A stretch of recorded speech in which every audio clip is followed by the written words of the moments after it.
Pretty much every aspect of our society has been McDonaldized, from healthcare and education to friendships and social media. So the question is, what is McDonaldization?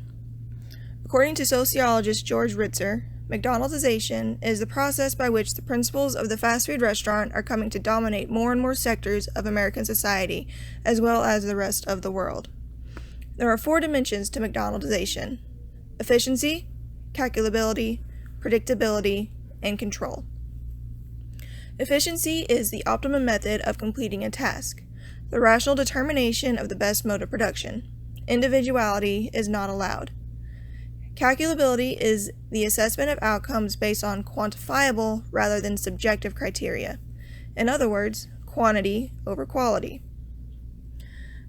Predictability is when the production process is organized to guarantee uniformity of product and standardized outcomes.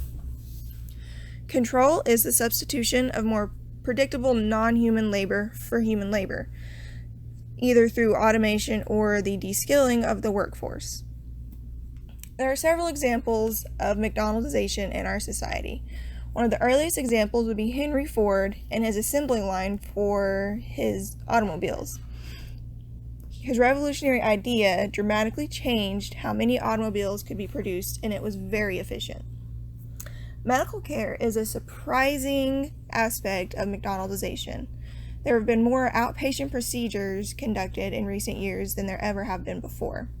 In a study published by the International Journal of Nursing Studies, the results of their study concluded that patients preferred outpatient surgery, and they placed it within the wider societal context of efficiency and speed.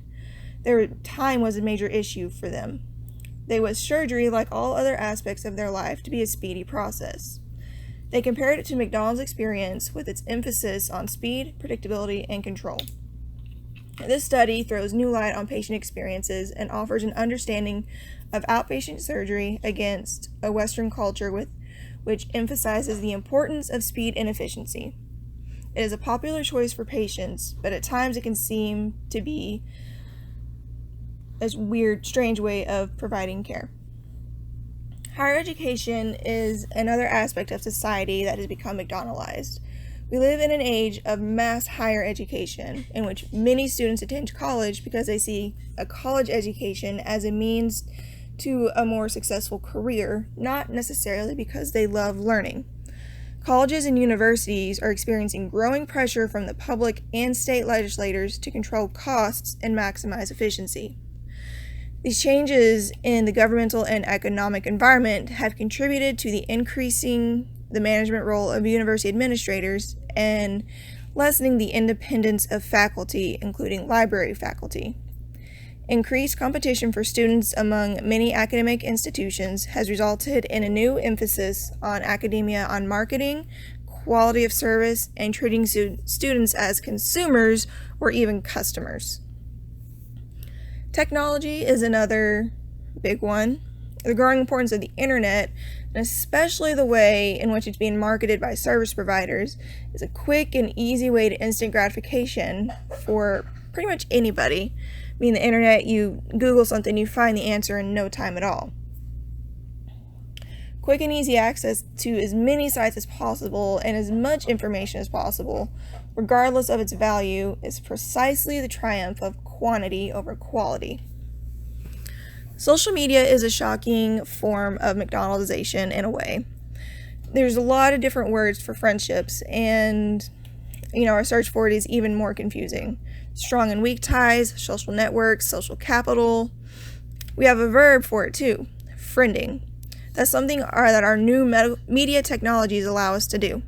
Friending today is a socio-technical practice that involves creating a profile on a social networking platform and then extending an invitation to another profile to become your friend. These create very shallow friendships between individuals, since most of the time it is just at face value on whatever each person decides to share on social media. Another example of McDonaldization on a long list of things is retail. I'm pretty sure all of us have gone to Walmart and used the self-checkout instead of waiting in line for an actual person to check us out. It's more efficient, and we don't have to have that face-to-face awkwardness with someone there checking our stuff out. There's been grocery stores, and even there's some hardware stores that have followed the trend of self-checkouts, and it puts more work on the consumer instead of the employees, since there's usually just one employee for about 8 to 10 self-checkout lanes. So they increase their efficiency, and also they don't have to pay more people to do the checkouts for their customers. There are a few advantages to McDonaldization. One of them is there's a wider range of goods and services available to a much larger portion of the population than before. There's also more availability of the goods and services, and it can sometimes take less time for those goods to come to you, depending on where you live. The products are often more economical. The quality is more uniform, so pretty much everything you're going to get is going to be very similar. I mean, mass production is a very big thing now. There's a lot of things that are more regulated and controlled, so like the FDA, stuff like that. People are more likely to be treated equally regardless of sex, race, or sexual orientation. Most employers are an equal opportunity employer. They can't discriminate about anything, even disabilities. And the most popular products of one culture are more easily diffused to another. There's no more the issue of products from China takes months or however long to get to another part of the world. It can be across the pond in as little as, a day or so. There are a few disadvantages to McDonaldization. There's irrationality, which is a side effect of over-rationalized systems. Ritzer hints that this is the fifth dimension of McDonaldization. An example of this could be workers on an assembly line that are hired and trained to perform a single, highly rationalized task. Although this may be a very efficient method of operating a business, an irrationality that is spawned can be worker burnout. As someone who's worked in fast food in the past, something similar to that happens. When you work at a place such as a McDonald's, you're giving one job usually throughout your shift. And if you work on the food assembly line, it's usually get the buns, put the condiments on the buns, or put the meat on the buns, or even cooking the meat. It's very monotonous and easy to kind of get lost in your thoughts. Another disadvantage would be de-skilling of the workforce. It means the individuals who are working have the minimum abilities possible to complete their tasks. This means they can be quickly and cheaply trained and are easily replaceable. Another disadvantage is consumer workers. One of the sneakiest things about McDonaldization is how consumers get tricked into becoming unpaid employees. They do the work that was traditionally performed by the company. The thing like that is, like I was saying earlier, self-checkouts at retail. There's also, when you're at a fast food restaurant, you order your food, you take your food to your table yourself, you get your drinks, and you even, bust your table in a sense. You clean up after yourself. And, that's just, you're doing the job of what someone in a sit-down restaurant, such as Olive Garden, Chili's, Applebee's, something like that, they have people who are paid to do that. But a lot of the fast food restaurants, very few, they bring the food to you, but you will get your food and clean up after yourself.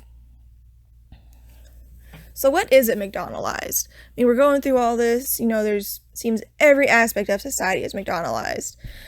There are a few stores, like mom and pop stores, usually locally owned stores, and bed and breakfast seem to be resisting the touch of McDonaldization. However, with the way society is becoming, there's really not much hope for them to stay out of that reach, because we're a very demanding society, and usually small businesses like that do not last long. McDonaldization has more of a reach than we think. Convenience is a motivating factor in almost every aspect of society, And we're becoming even more demanding of immediate results. People get impatient when they're in lines because the line isn't moving fast enough. I mean, it's just an ongoing problem. And until we become more patient and appreciate hard work, McDonaldization will be a constant companion.